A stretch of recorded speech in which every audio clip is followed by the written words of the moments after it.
Act 3 is where I reveal what empowered me to create these videos.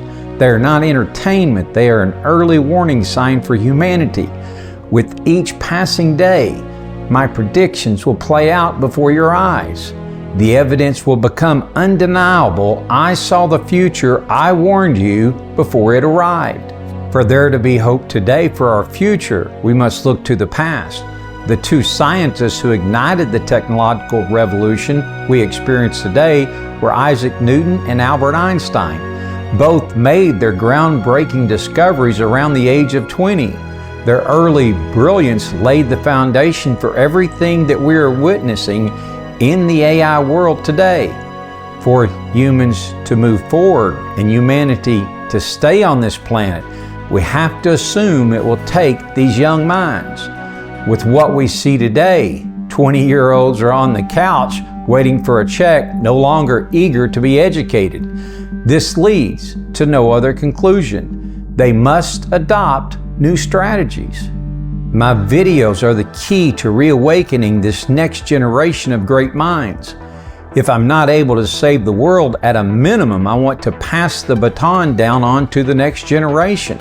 By following my mindset, it will spark creativity that will fuel inventive thoughts. There can be no greater cause than installing a continuation of life plan inside of AI. Our colleges have lost their way. Students are taught to worship their professors, not challenge them.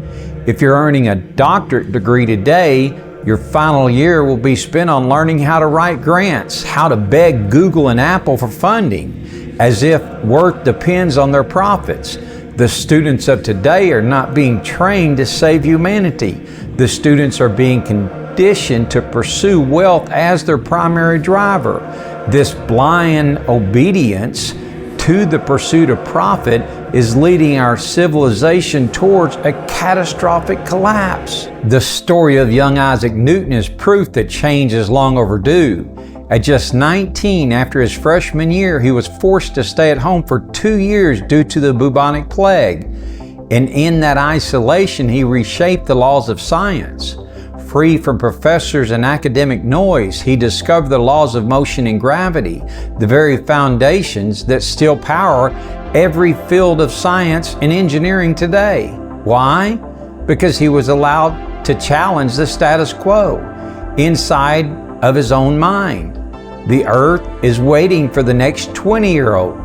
This is an impossibility at this time. The 20-year-olds of the summer of 2025 aren't being programmed to think like Newton, but the next heroes must rise from their ranks. It's our job, yours and mine, to show them the value of saving themselves and mankind. Newton's story and his deep reflection of thinking should ignite the next generation to question everything.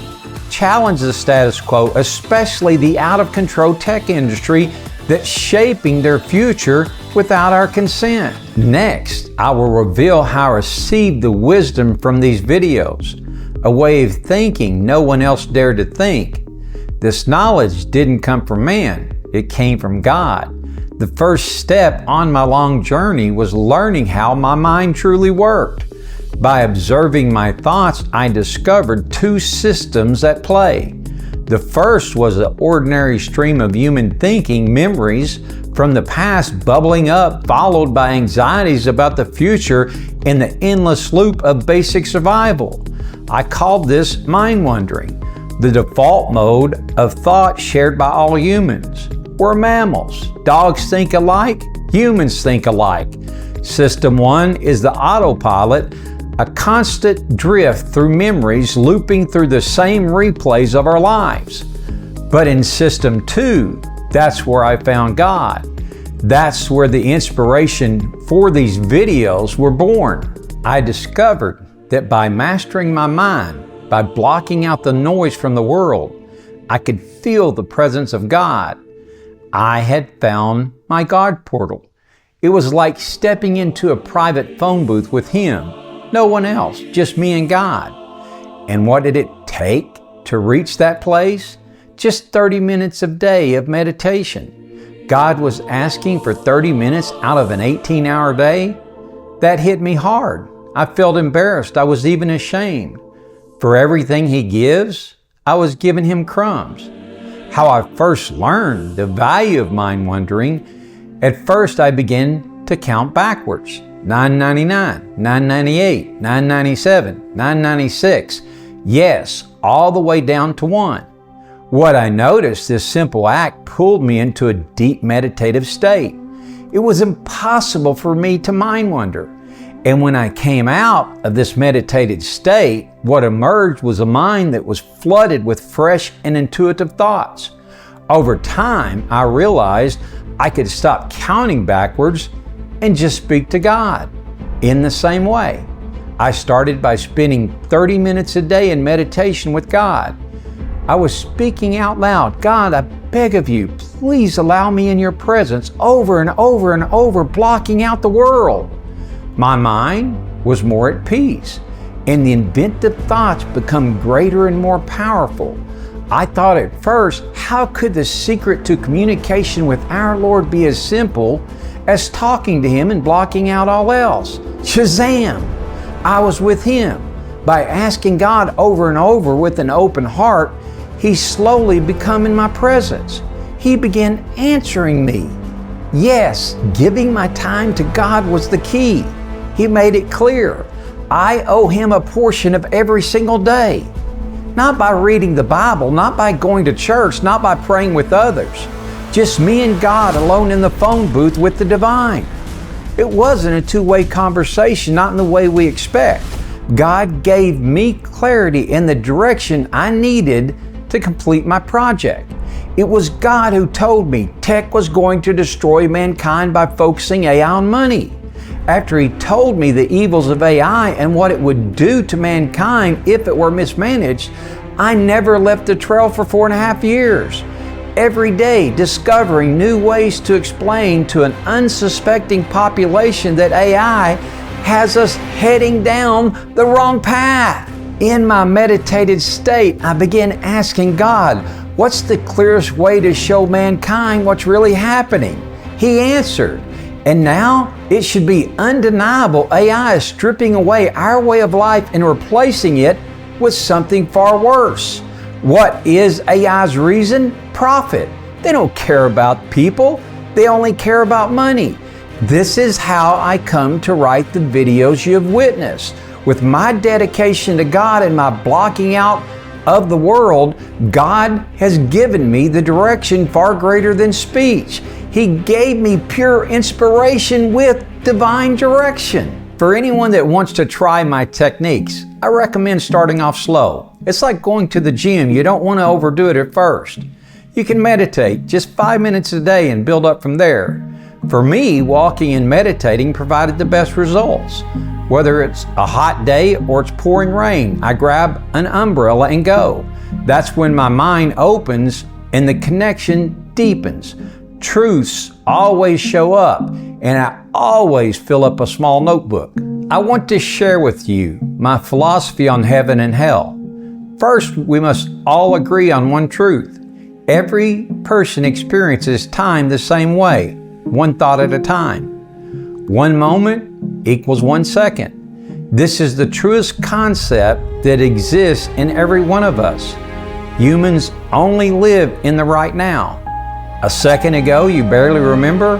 The next second, you could be dead. We can't live in the past, and the future is just a dream. The mind-blowing truth is this: how we react to life in each moment determines everything about the life we live. This is the core of my philosophy. In every moment, either we are living in heaven or hell, defined entirely by how we react to life's events. Let me tell you a personal story. Years ago, I had business partners who, at least from my perspective, wronged me. I walked for hours each day asking God for guidance. What He revealed left a permanent mark on my soul. If I chose to hate or blame, I was living in hell. Holding a grudge only poisoned me. Nothing good could grow of it. I asked God 1,000,000 times, how can I win by holding a grudge. He convinced me I couldn't. So I forgave and moved forward. And in that moment, I stepped into heaven. Everything you've seen from me was born in those days. I call this living in heaven. Had I chosen hatred instead, it would have been the death of me. I'd still be trapped in hell. That one choice changed everything. I wouldn't be standing before you today with the greatest and the only plan to save humanity if it weren't for the life lessons God carved into me back then. When it came to modern day religions, I found no answers. Every group claimed they were right and everyone else was wrong. That didn't seem godly to me. It sounded like egos wearing a holy mask. To me, and I know there are 8 billion other perspectives, sin should be a personal matter. Trust your gut. God gave you a compass for a reason. I never let any person or church rewrite what sin means to me. If the churches had it all figured out, why do their definitions change every few years? That alone tells me something is off. Think about it. No one can testify to what happens after death. There are no witnesses. I'm not being blasphemous. I'm being honest.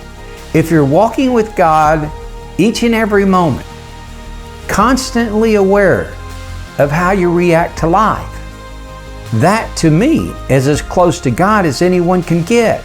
And when you slip, you find your way back to heaven in the moment. I doubt any faith would object to someone striving to be at one with God every moment. I'm not claiming my way is perfect. Perfection doesn't exist. But we should all be seeking the greatest good. Hopefully, humanity can finally start the conversation. How do we live with God and live with AI?